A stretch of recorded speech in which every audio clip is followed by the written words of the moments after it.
What up, Harrisonburg? You're listening to the Sam and Dan Show, WXJM Harrisonburg 88.7, every Wednesday, 6 to 7. Right now, I'm sitting in the studio. We got Sam walking in right now. He had to set up the recording apparatus, so... Hey, everybody, I'm here. We're live. We're on air. Yeah. Sam and Dan Show, 6 to 7, every Wednesday, 6 to 7. There he is. 1 second. Let me close this door so we get absolute airtight in here. Pure isolation, because we're going to be laying the knowledge out over the airwaves and delivering it straight to you, right to your eardrums. Instant, same-day delivery. Yeah. This is even better than same-day delivery. This is instantaneous delivery before you even wanted it. You don't even know what you want, but we're giving it to you. They say instant gratification's not a good thing, but not in this case. In this case, it's the best thing for you. I locked the door right now because it's very likely that we could be interrupted during this show from some sort of government organization, because we're going to be revealing a lot of truths in this one. A lot of really dense facts. Sam and we've really spent an extreme amount of time on this one, I'd say. Probably more than any other episode. You could say we're showing a little ankle on the leg of truth tonight. So buckle up, citizens of the Valley, because it's about to get spicy. Mm-hmm. And this topic is, as you could say, Dan, out of this world. Right. So, so we just, we're going to get right into this. Yeah, we got a ton of information, so we really just got to dive in. Mm-hmm. And of course, Sam's sort of pseudo introduction there. I was going to say thank you, Mary and Leo from Afternoon Delight, who just had their show before ours. Yeah, great show. Great host, good music, good vibes. Mm-hmm.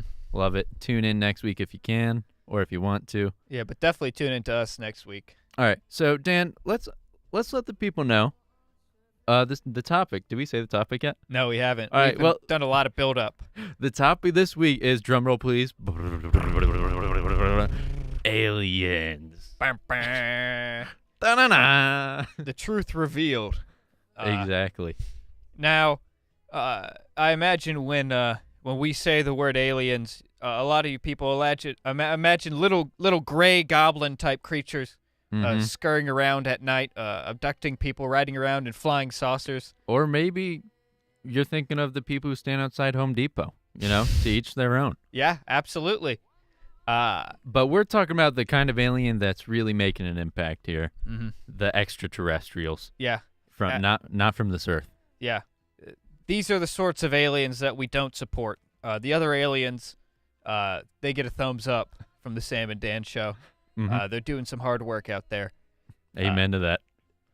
Anyways, so yeah, going back to the little gray aliens. That's usually the picture people have in their mind when the word alien's mentioned. But there's actually 82 different species of aliens living on Earth right now. It's not like if you guys ever seen Men in Black. Mm-hmm. I've seen it. Yeah, they have that depot where they hang out with all the aliens and they talk. It's nothing like that. Humans and aliens, they don't get along very well. Contact very limited. We're going to get into some of that a little later, and we should go ahead and say a lot of this information has come from MUFON, the Mutual UFO Network, and of course our interns too. Right, they've been out there. We've had so many interns heading out to Iowa along the 37th parallel, which is actually a UFO corridor where there's lots of sightings. Some would theorize that it's an interdimensional rift. Yeah, that makes interstellar travel easier.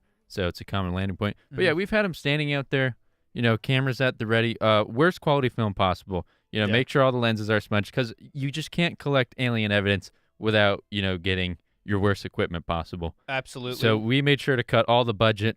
Some of them are out there with disposable Polaroids. Yeah, they're required to sneeze on the lenses before they take pictures to really just get as much blur as possible, because that's what keeps the dream alive. And that's really what we're trying to do here. Right. And that's what it's all about. And Dan, just to be clear, you said there's 82 different species of aliens, right? Yeah, 82. All right. I think that's amazing, because that's more than twice as many as there are flavors of ice cream at Baskin Robbins.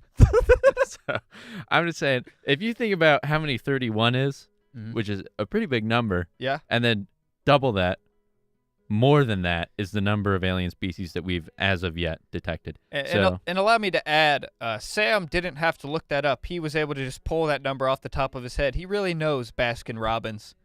Well, it's in the logo. It's built into it. Is it? The 31, yeah, the B. I haven't been to Baskin Robbins and It's a cool logo design. Well done. Well executed. But moving on, back to the cold hard truth, away from the cold hard ice cream. Know what I'm saying? cold soft ice cream. Right. Soft serve. 2017, the year, for those listening in later, it's August 2018 right now. I actually had to double check that because I thought it was 2019 the other week. But either way, it's 2017. Last year was one of the biggest years for aliens. So we have had an extreme, for those of us who were around for 2016, if you weren't here, welcome to Earth. But for those who were around in 2016, lots of crazy stuff went on, and it was absolutely wild. And that's because there was a huge intergalactic reality shift that caused us to slip out of the Berenstein Bears universe and into the Berenstain Bears universe. Yeah, where we now reside, of course. Right, which we're kind of trapped in for the time being. And this is the same universe where the Cubs actually won the World Series, and among other things. Yeah. And Nelson Mandela left jail alive. But, that's another story. Arguably the better universe to be in, really. Right, yeah. I would say things are going pretty good as far as things are considered. Okay, so 2017, big milestones, big stuff going on. And, the biggest one, Dan, I think, is that just like more credibility to this is the fact that scientists keep finding more and more Earth-like planets. So you've heard of the Goldilocks zone, perfect distance between the sun and the outer rims. Absolutely. Yeah, very familiar with the Goldilocks zone. Right. That's the perfect, just right area where it's not too hot, not too cold, where life can be supported on planets. And get this, we've discovered 4 super Earths, similar Earth-like conditions, just in 2017 alone. What makes these Earths so super? Well, they're just earthier than our Earth? More dirt, perhaps? I think it has something to do with the fact that they're not stuck here with us. so yeah, very likely. And they're also larger. Mm-hmm. And the Kepler telescope, which was recently launched, also found 10 more Goldilocks zone planets. And in October, 20 more. So they just keep finding more and more of these perfect conditions for life to exist on other planets. And going off that, perfect conditions, we're in an age of media where everything is just super saturated. Everybody's got a camera in their pocket at all times, ready to upload to the online, the WW web, as it's called by the teens. The World Wide Web, what everyone's calling it, Yeah, doing a little web surfing on the net. I am your buddies, that sort of deal. That's what everyone's doing, and you got that ability right in your pocket to send those photos out. So UFO sightings are at their highest ever because people are able to confirm what they're looking at with their own 2 eyes.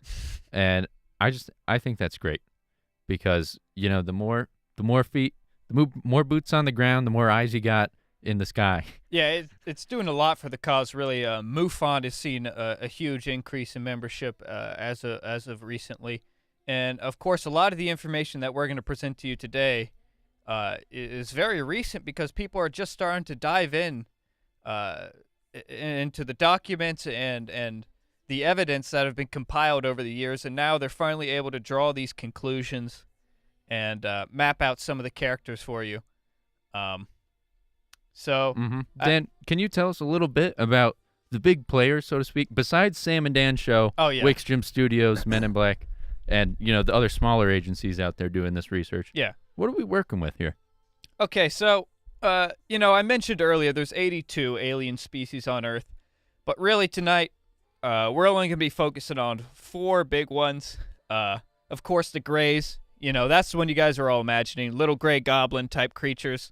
They're the most well-known. They make up approximately 43% of aliens, according to MUFON. They're short. They're always naked. They have gray skin, and they got big black eyes. Another really common one. They get in a lot of fights. Why? The black eyes. Oh God. Okay, moving on.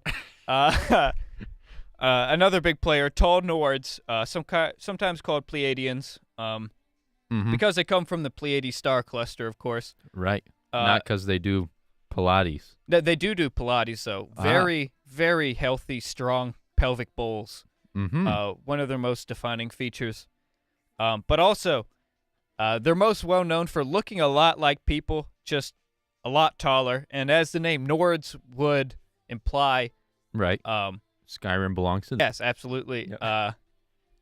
They have like blonde hair and bluish eyes.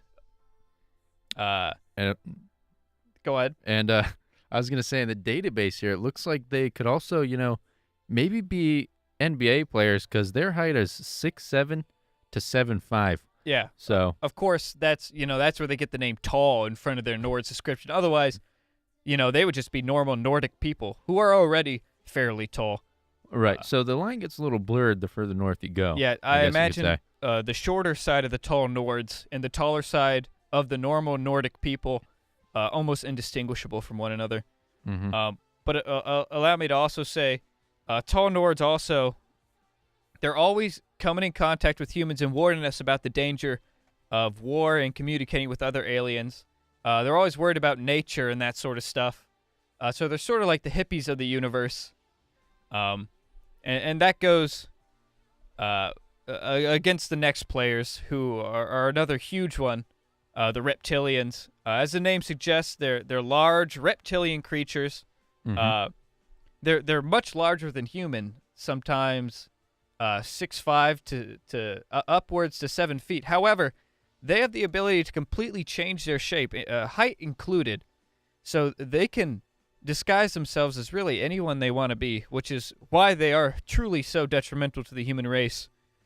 But I should also say their ability to disguise themselves, right? It's not a physical change on themselves. Instead, they project these vibrations into the human mind, which affect the way we perceive the world. And so, although we may be looking at a 6'9" reptilian, right? Instead, we see, I don't know, I'm just going to say the first name that pops into my mind, George Bush, So.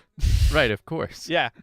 And another big player, tall whites, very similar to the grays, although as the name would imply, and a good thing about these alien names, a lot of them are very descriptive.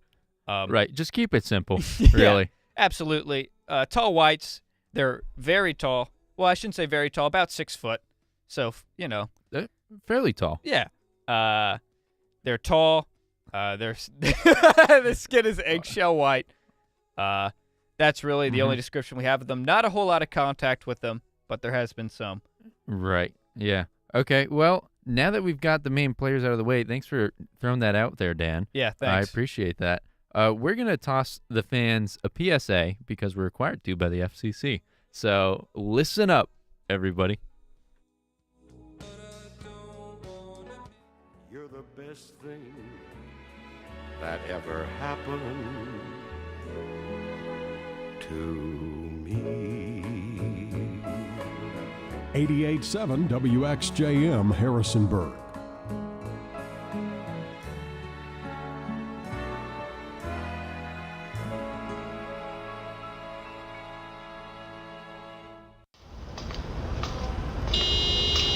Hey, get out of the road! You get out of the road! At least my bumper's not falling off. Oh, great. In many states, if you're a young man turning 18, you can't get a driver's license if you don't register with the Selective Service System at sss.gov, which means if you don't register, you could be doing a whole lot of this. All right, and we're back. 88.7 WXJM Harrisonburg, Sam and Dan show. Every Wednesday, 6 to 7. All right, so hope you guys enjoyed that. Started off a little funky, but we're back to the real meat of the matter. Yeah. And so we're ready to go. Yeah. So we discussed all the big players, all the big four, grays, tall Nords, tall whites, reptilians. And it's important to mention the hierarchy between these two. The pyramid, so to speak. Yeah, absolutely. Between all these races, sitting at the very top, we got reptilians / winged Dracos. Now, the distinction between these two, reptilians are the breed of reptilian that, or the breed of the reptilian race that lives on Earth. In winged Dracos, they're at the same hierarchical level as reptilians. However, they aren't from Earth, and they have wings. Reptilians do not have wings. The Earth ones just, I guess, shed them because they didn't need them. Right. Wings sound pretty useful to me on Earth. Yeah. But I get where they're coming from. But so they're the same species essentially? Yeah. Okay, just one's from here, one's from out of there. Yeah, yeah. Okay. All right. One's from out of town. He's like the cousin, he comes in, but he's really cool and everyone likes him a lot. Oh, okay. All right, cool. Beneath the reptilians, we got tall whites. Beneath them, we got grays. And then beneath the grays, we got humans. And of course, this hierarchy was covert reptilian intel. It's not how we see the hierarchy. Of course, we're firm believers in humans being on top. Humans first. Yeah, I mean, That's we what run I this say. show. I mean, just look what we can do. Earth messes with us. We destroy it. Pave it over, baby. Yes. Really. Hey, some plants trying to get more concrete, Good luck. Yeah, we really run this show. So really, not entirely correct, but important for the rest of this. Right. And, even if you are looking at, humans being on the bottom, I mean, I'm guessing we're just going by pure numbers here. Yeah. But if you've been a cheerleader like me, I used to be on the cheer squad, very athletic. Extremely athletic. Very dexterous and flexible and speedy with my reactions. But anyways, if you've been, a little bit about that, every time they get on the pyramid and make a big stack of people and someone jumps off the top and they catch them, that pyramid needs a strong base. So I'm a firm believer that every pyramid does need a strong base. Yeah. That's why humans are holding up everybody else on their shoulders because, we've got it figured out. We don't need to step on other people to get to the top. We're the strongest base. Well, not really people, other aliens. Yeah. Right. Strong base. Pyramids need it. All right. So you guys are probably wondering, how did all these alien species end up on our planet? Well, you've probably heard of UFOs, right, Dan? Oh, absolutely. Listeners, UFOs, sometimes they're called. Right. They're known as unidentified flying objects. Okay. And they go way back. The most popular ones are obviously flying saucers.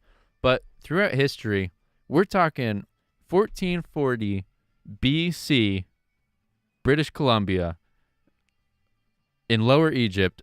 They were finding UFOs out in the wild, just flying through the sky. So just chilling. Right. The scribes of Pharaoh Thutmose III reported that fiery discs were encountered floating over the skies. And so that's a while ago. Could also be some old Egyptians frizzing. Really can't confirm either way. They were pretty big on Frisbee back in the day. But so these sightings continue throughout the centuries and the eons. Going biggest one, we got stuff in everywhere really. But as long as there's been humans, there's been UFO sightings, folks. Right. And it kind of like the sightings increase throughout human history as we've got better record keeping, but a very consistent theme is that they're often light objects in the sky, obviously, because they're flying. They often have a silver or fiery appearance to them, as if they're burning or perhaps entering the atmosphere, like space shuttles do. They move very quickly and in ways not typical of aircraft or birds. Yeah, very jagged movements, very sharp. And just unpredictable, show up at unpredictable times, not very consistent, very elusive. And they often resemble vessels, such as round containers or boats are a very common one. People compare them to boats in antiquity. I've heard a lot of cigar-shaped ones, too. Cigar, I imagine, very, very fast, powerful shape. Makes perfect sense for an alien vessel to be shaped that way. Right. It's just simple physics, really. Yeah, cylinder, very efficient shape. Discs, flying saucers, also a big one. if you're drinking coffee, you spill some coffee onto your saucer, it's not going anywhere. No. If it can stop coffee, it can stop atmosphere, is what Amen. I'm saying. Yeah. So And gravity, too. Doesn't affect it. true.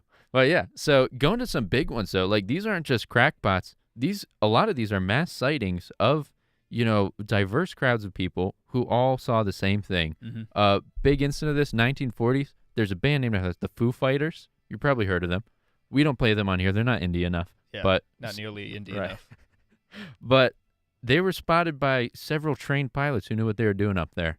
And there's just all sorts of examples of that throughout history of just where trained professionals are seeing these things appear, disappear, and hokey pokey all about and all that. All right, so We're getting a call right now. Sam's going to take that one, Yeah. I guess. Dan, go ahead and cover the history of the alien races. I'm going to take this call. Anyways, folks, so one of the biggest UFO, I shouldn't say sightings, I should say experiences. Of course, most of you will recognize 1947 Roswell. Of course, this was under President Truman. Alien vessel crashes in Roswell. The Air Force was sent to go clean it up and to silence all the people who were talking about it.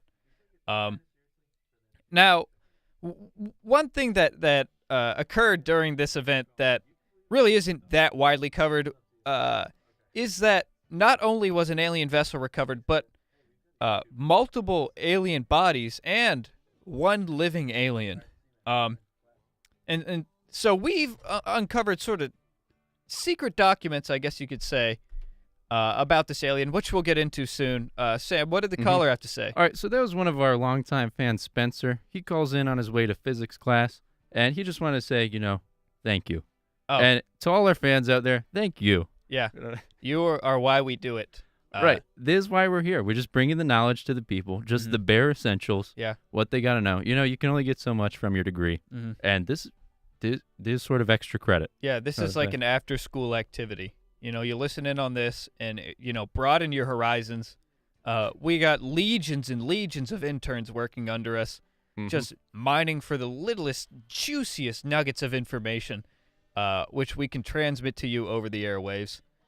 Right. And don't we're glad forget, to do it. We're always available online as well at wxjm.org. And we actually just recently got our YouTube channel up, and we're going to be uploading the past episodes on the Sam and Dan Show YouTube channel. Yeah. Okay. So with that out of the way, Dan, back to you. Oh, yeah. Anyway, anyways, before we got into the call, I was talking about Roswell. And not only was an alien vessel recovered and dead alien bodies, but one living alien. And this alien was given the name EB, E-B-E, I guess I should say, pronounced Ebby? Ebb, which stands for Extraterrestrial Biological Entity. Again, very descriptive name. Right. Just keeping it simple, really. Really, really simple. And this alien, Ebe, it lived within a secret Air Force base. And one thing that was documented many times is that Ebe was recorded as being a liar. When they would ask Ebe questions, it would just answer in the way that it thought that we would want it to answer. So confirmed grays are big liars. You can't trust them. But again, once we get a little further into this, you'll see you should really never trust a gray. Anyways. You know what, Dan? I think maybe EBE had another meaning. I think we can call that always bending everything.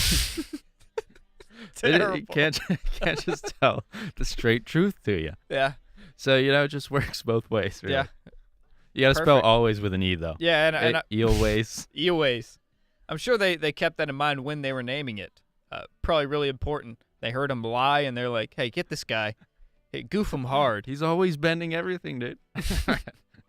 Anyways, so he was recovered in 1947. 1951, 4 years later, he gets sick, and they don't know what to do. They're panicking. His body's not like ours. It's little, gray, gross, cold. Clammy. Yeah, and his metabolism doesn't work the same way ours does either. So they called in a botanist Dr. Mendoza, because they determined that Eve's metabolism was closer to a plant's than it was an animal. So they called in this botanist to come try to help him, which he did for a little while. Ebe lasted another year, died in 1952. And it's important to say Dr. Mendoza, he went on to become an alien biological expert. He did a lot of the dissections on the dead aliens that were recovered from Roswell and so on. And eventually he becomes a member of Majestic 12, which is another huge topic we're just about to dive into. Right. Wow, that sounds pretty interesting. And I'm kind of amazed that EBE was able to hold on for that long, just getting sprayed with a bottle of water every once in a while. Yeah, you know, especially when you're over there lying all the time. You can't have many friends, even amongst the Air Force. Right. They probably got sick of it. They probably got sick of his stuff. And, he acts like a plant, so just don't put him in the sun anymore. That'll teach EB a lesson. And, Right, just put him in a corner, Yeah. spritz him every once in a while next to a window, maybe. yeah. But not a way to go. Yeah. They got sick of him, and he died. He wasn't very helpful. Really, grays aren't known for being very helpful. They're kind of dull, not just in color. Nice. Okay, so moving on to the Majestic 12. This is, the good stuff. We've Yeah. actually extracted a lot of these records from the FBI archives Yeah. and supplanted them into our own WixGym databanks. Mhm. And I'm bringing this up right now. Spooling on the tapes. All right, so it looks like all right. Yeah, images become focused. All right, yeah, hold it right there. Okay. All right, 1953, Eisenhower was president, as we all know. Everyone fact. knows all That's a 50 fact. presidents. Of course. Everyone knows Right. Eisenhower. Right, Highways, right. The big one, 5 stars. 5-star president, literally. Yeah. Interesting fact. But anyways, during his first year as president, there were 10 more alien crashes Wow. with a total of 26 dead aliens and 3 living. Yeah. So, believe me, you did not want to be a living alien in 1953 because things were going to get spicy. Yeah, no interplanetary laws were introduced at that time. Really nothing to stop the U.S. from just spritzing these boys until they died, which, of course, is what we did. That's just what the Air Force does best, spray things with water a little bit. It's just freedom, folks. Best way to, extract information from them as well. Mm-hmm. Anyways, Eisenhower, realizing that he's got an alien problem, he turned to one of his good friends, a name you might recognize, Nelson Rockefeller. I recognize that. Big-time money guy, good friend of Eisenhower. And the two, they sat down in a room, they had a couple coffees, they had a couple brews, and they came up with the idea for Majestic 12, which is basically a group of government officials, scientists, and military leaders tasked with dealing with researching and communicating with these aliens. Anyways, we're going to dive into Majestic 12 a little deeper soon. Right. Let's do some promos. Speaking of diving into good stuff and getting information out there, promos for April have arrived at the studios. So for 13, we've got Toxic Moxie, Pink Wench, The Foxsmiths, Schlep, and that's Friday at Lon Lon Ranch at 10 p.m. We also got on 4/14, which is this Saturday, we got Sun Not Yellow, the OKOKs, Kate Dodson, and that's all going to be at Crayola at 10 p.m. So remember, 4/13, Lon Lon Ranch, 4/14, Crayola, both at 10 p.m. Pretty solid lineup. What do you have for us, Dan? So, April 14th, 4 p.m. to 9 p.m. at Restless Moon Brewing. There's a Harrisonburg Arts and Music Fest, which is a benefit show for any given child, and it's featuring the bands Faded, Beth Haven featuring Marsupial, Raymond Ma, Cass, and Josh Turner. I don't think the country Josh Turner, probably. Just a local Josh Turner? Yeah, just one of the many people named Josh Turner. I've heard of Raymond Ma. I know that guy. Yeah. Pretty cool. Talented artist. Very much so. I know him as well. So yeah, that's 4 to 9 p.m. Restless Moon Brewery, April 14th. And And it looks like April is not over, folks, because 4:15 Sunday, we got Young Scum, Miss Angelbird, Your Ex's Pets at the Golden Pony at 7 p.m. So those are all options. If you guys are looking for things to do this Friday, Saturday, and Sunday, They are definitely options they're options for you. you. Okay, so back to the Majestic 12. We've got Majestic 3 days of bands coming up, but Majestic 12, what's good? Okay, so where we left off, we had Eisenhower, we had Rockefeller. They came up with the idea for Majestic 12. And that same year they came up with that idea, the U.S. Detected very large objects heading to Earth from space, sort of like meteors, I guess, huge meteors. However, Majestic 12, they did some digging. They used some secret Majestic-type technology, and they determined that they were actually alien vessels heading towards Earth. And, of course, this alarmed the U.S. Last thing we want is more aliens. Majestic 12 is supposed to decrease the contact the president has to have with the aliens, Mhm. So at this time, I can't imagine this could make Eisenhower very happy, but the tall Nords contacted him. They just sort of appeared in his office. They can do a sort of like beam me up Scotty type deal, just sort of appear wherever they want to. And, That's pretty useful. yeah, so they sort of popped into his office, and they told him, hey, these big vessels that are coming, you're going to want to avoid talking with the aliens that are in them. And also, we would like it if you would disarm all your nuclear weapons and stop fighting all the other countries. And I don't know how I feel about that. yeah, absolutely. They also said stop destroying the environment and, make ties with Russia better. Very suspicious type stuff coming from these tall Nords. That sounds like all goals that Russia at the time would have. Mm-hmm. So, I don't know. Possible connection, Cold War, climate's heating up. Did the Russians invent teleportation technology and being tall? We don't know. Perhaps it was just a Russian agent with lifts, and Eisenhower couldn't tell the difference. He just happened to be blonde-haired, blue-eyed, and he didn't teleport. He just sort of snuck in through a window. Again, the files do not specify. Very possible. We just don't know, folks. Yeah. So, of course, with these ludicrous ideas presented by the tall Nord, get rid of nukes, clean up the planet, that sort of stuff, Eisenhower told him, take a hike, get out of my office, I never want to see you again. And, America. I mean, that's just freedom right there. So anyways, yeah, Nord guy, he buzzed off, and these vessels, they touched down in a secret Air Force base in Nevada. Not Area 51. But another one, which is unnamed, because it's not in any sort of public files. Nothing we could access, even with our army of interns, which is a shame. Right, we had them combing the desert looking for literal combs in their hands, spaceballs type deal. any kind of buildings out there, and they didn't find that many that could be used to hold aliens. Mm-hmm. And they were stomping around on the ground to see if there was any sort of hollow ground beneath them. Nothing. Mm-hmm. We lost a lot of good interns out there. But really, it's what we have to do to find the truth. They knew what they signed up for. But, Dan, that reminds me, with those alien visits coming in, another interesting tidbit about 2017, NASA actually hired someone to protect the planet from aliens. So snap. In August, they posted a job listing that went off the charts popular. They never announced who took it, but they did close it on August 14th. Okay. So it was only open a couple of weeks, but the job was for $124,000 to $187,000 per year, which that's is a living wage. that's workable. I could sustain myself on that. That's a lot of ramen I could buy. Yeah, absolutely. But that was for the Planetary Protection Officer position, which was formerly held by Catherine Conley, who accepted a different position at NASA.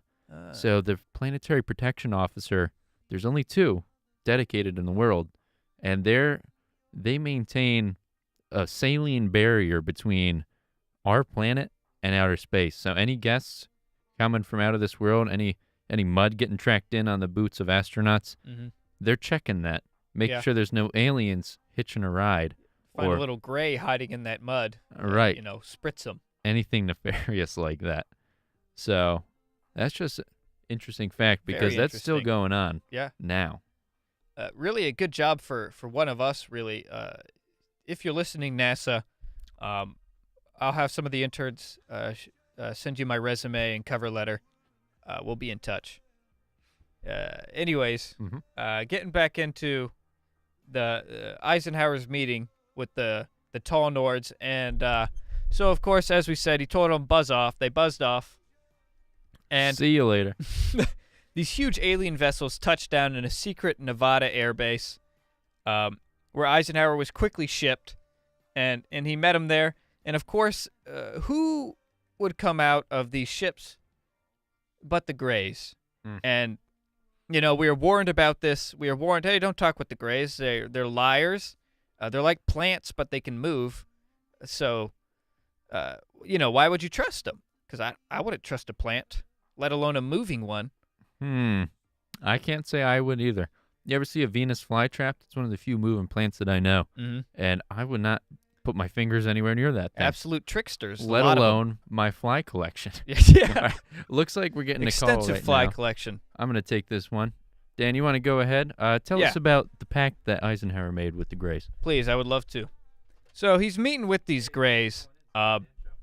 Specifically, they have the name in the Majestic 12 files. The Grey he met with was named Omnipotent Highness Krill.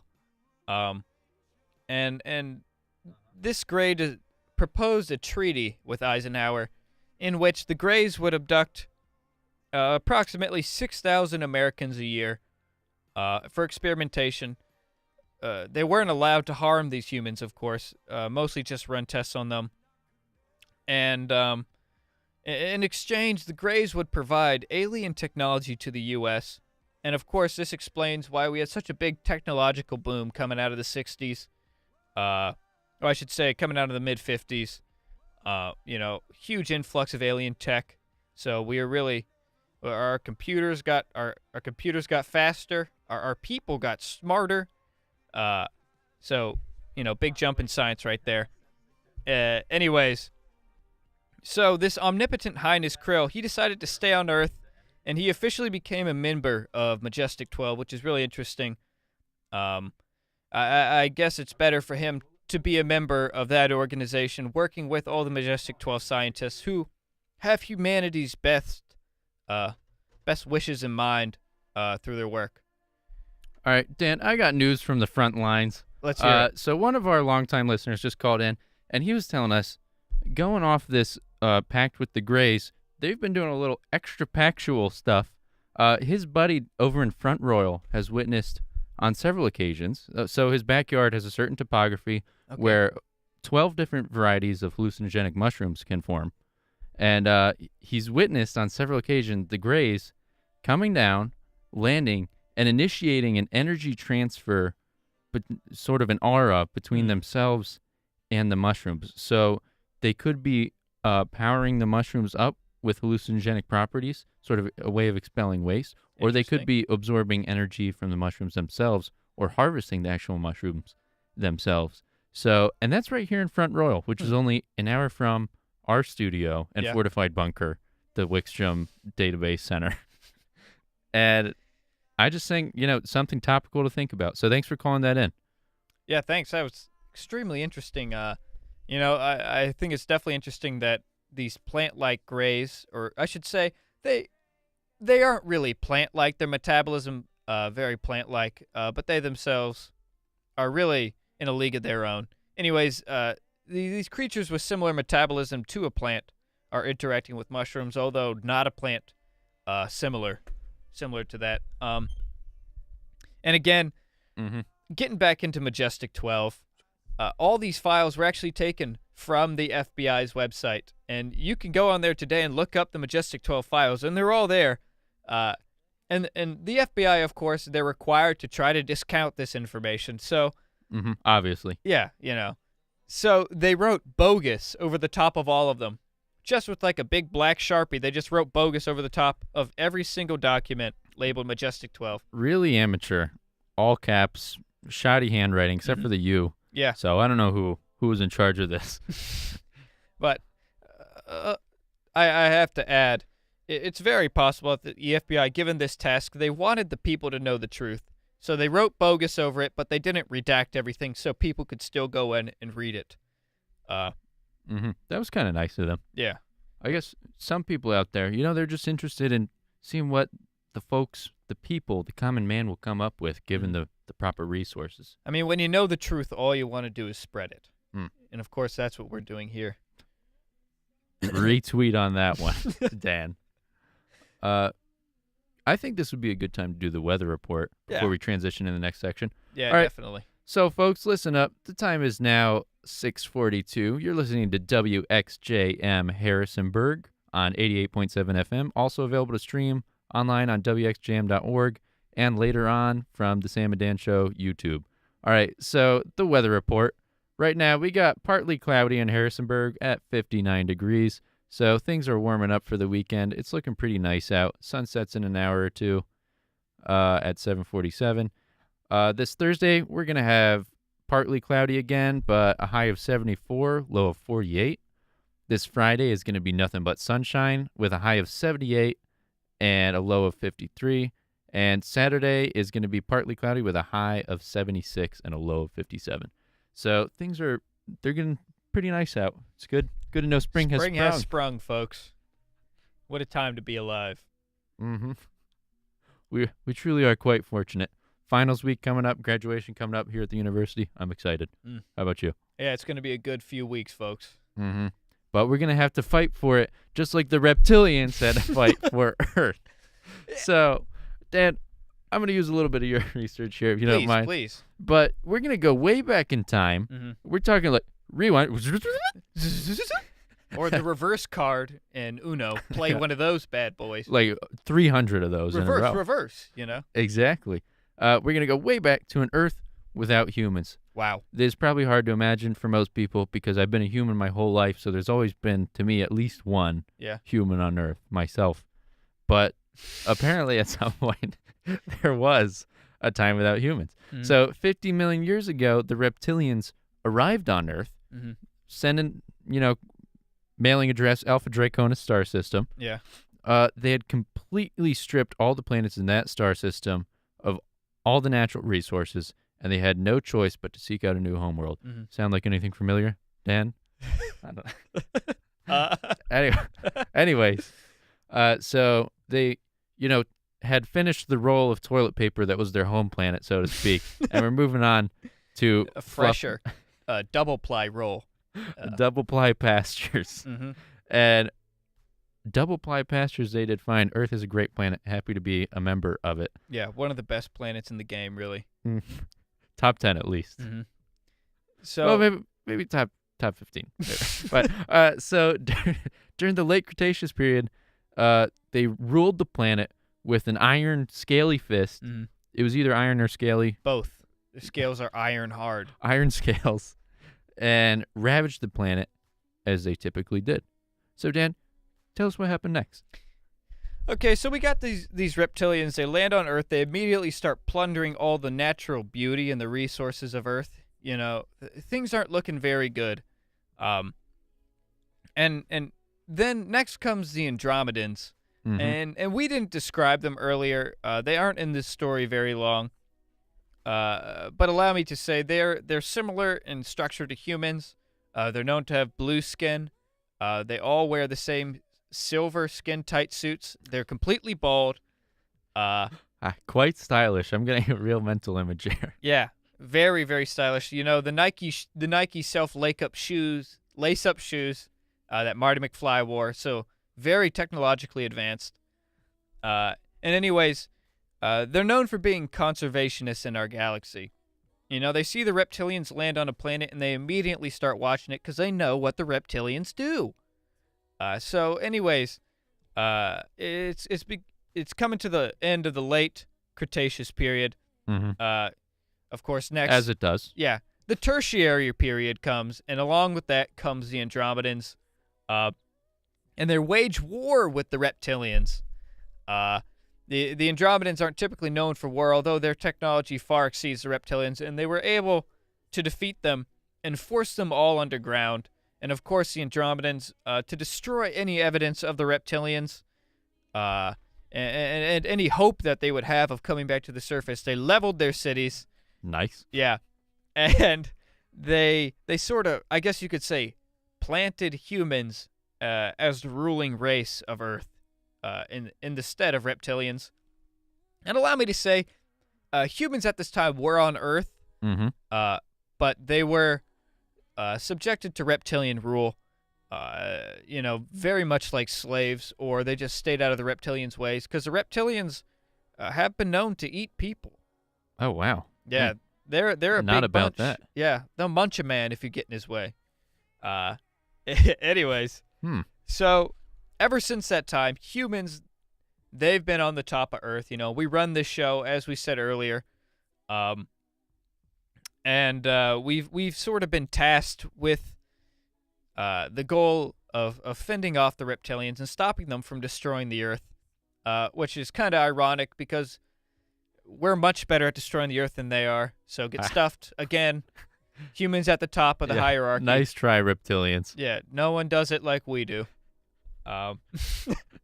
Humans number one, as always. Yeah. Yeah, that's a brief history of reptilians on Earth. And so I guess at this point it's important to tie this idea of the reptilians and them living underground with what we mentioned earlier with the Greys meeting with Eisenhower and establishing Majestic 12. What does all this have to do with each other? And I think we're going to tie that up now. See if we can't pull all these strings together and form a sort of cohesive story that you all can carry around in your brain and just or in your heart.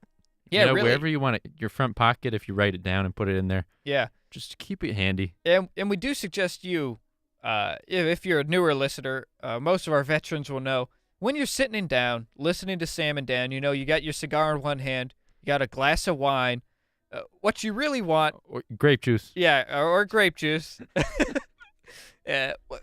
You want a big, fat notebook, just blank and ripe with opportunity, and you want a big, fat ink pen, and you want to be taking very vivid, very dense notes of what we're saying. Right. Bulleted, listed, underlined, highlighted, bolded, scrushed through, and, all sorts of other editing things that you're going to do. But you need to be getting this information where you can get back to it again besides our YouTube channel. Yeah. So anyways, at this point, I suppose it's time to try to tie all these things together. We're about to bring the shoelaces of this whole shebang into a big bow tie knot so we can start running with it. Know what I'm saying? So here's the climax, folks. We've got evidence, as we just listed to you, that suggests that maybe possibly there's a chance that the reptilians have actually emerged from underground over the centuries and eons and have infiltrated the upper echelon of polite human society, whereas normal folks are just going about our days and businesses, but they've taken over as politicians, business leaders, mailmen, perhaps Bitcoin miners, all the most powerful people. All the most well-respected, powerful people, streamers, really. Minecraft YouTubers, all the really heavy hitters in human society that really drive our progress and make decisions for our species are possible reptilian candidates of shapeshifting. Yeah. So they can accomplish this, obviously, through the ability to shapeshift. Yeah. Which lets them become whoever they want, whenever they want. And allow me to add to this, the reason the reptilians don't just rise up and wipe out humanity through war is because they know that that'll violate the interplanetary contracts or treaties that have been signed, and they would have to face a war with the Andromedans, the Tall Nords, and that's not something that they could handle. And most importantly, war with us, arguably the best warmongering species besides ants. Yeah, no one mongers quite like us. So, good luck. That's all I got to say about that. So anyways, they decided it'd be better just to infiltrate and destroy us from the inside out in an effort to try to reclaim the Earth that they believe is rightfully theirs. Just incite collapse by chipping away at the inside like undercooked meringue. Mhm. Yeah, Definitely like an undercooked meringue. just like that. Anyways, and not only through infiltration do they try to bring us down, but I should say earlier when I mentioned the hierarchy of aliens, that mostly applies to the aliens that are fighting against humans, Right. and how they see us. So the reptilians are on top, and beneath them, the tall whites actually work for the reptilians. Really? Yes. The tall whites are sort of scientist type creatures. They don't really talk with humans. They don't really interact or try to abduct us. Instead, they actually genetically engineered, biomechanically engineered the Greys as sort of worker bee type creatures, which is why they're so weird and greasy and gray. And live like plants. Yeah, It's like probably plants. it's probably easier to plant a bunch of seeds in the ground than it is to, however animals get made. Yeah. I don't know anything about that. Yeah, But no one does. It's a plants, mystery. plants are easy. 1 + 2 = 3. That's Yeah. just how it is with plants. Mhm. So if you're making a Just worker how it is. a worker species of drones to do your bidding, Mm-hmm. that's what I would go with. If I had the means for that, so Yep. it makes sense. Absolutely. Drop some seeds in the ground, spritz it with a little bit of water, leave it alone for a month. Mm-hmm. You come back, you got some mindless servants right there. Right. Easy peasy. Mm-hmm. So basically, that's what they're doing. And the treaty that was signed with Eisenhower back in 53, I think it was. Mm-hmm. Something around there. Yeah. It was specifically done so that the Greys, these worker bee type aliens, could abduct humans, which would allow the reptilians to replace them. So, A sort of invasion of the body snatchers type deal, huh? yeah, absolutely. These Greys, they report that they abduct people and return them to the U.S. government as they're required to in the treaty. However, what they return are not actually the people. They are reptilians. Whoa. Yeah. So they've been infiltrating us for years. Eisenhower, he got absolutely goofed in the treaty. Really did not handle that well. Should have listened to the tall Nords. And that brings us to the situation we're in now. A very sticky situation, a scaly situation, where apparently you don't know who to trust. Yeah. And Dan, luckily, through our research, we've compiled a list of ways to spot reptilians in the public. Yeah. So, folks, listen up. It's similar to looking for vampires, Very similar. but less Mediterranean looking. So we're just going to go over this a little bit. Dan, I'm going to get the left side. You want Yeah. to get the right? Okay. So number one, this is the biggest dead giveaway of a reptilian shapeshifter in your midst, is the predominance of green or hazel eyes that change color like a chameleon, but also blue eyes. Yeah. So But also blue eyes. so basically, if they've got brown, green, or blue eyes, Yeah. that's a warning sign. Big red flag. That's the number one dead giveaway. Yeah, that's a tell right there. If you see someone rolling with any of those eye colors, Yeah. that's a reptilian. All right. Next one, true red or reddish hair. So if it looks like, Ronald McDonald hanging out around town, possible reptilian. Even the strawberry blondes you see walking around, probably reptilian, so be careful. Right. Remember, red hair, red flag. All right. So next we got low blood pressure. low blood pressure.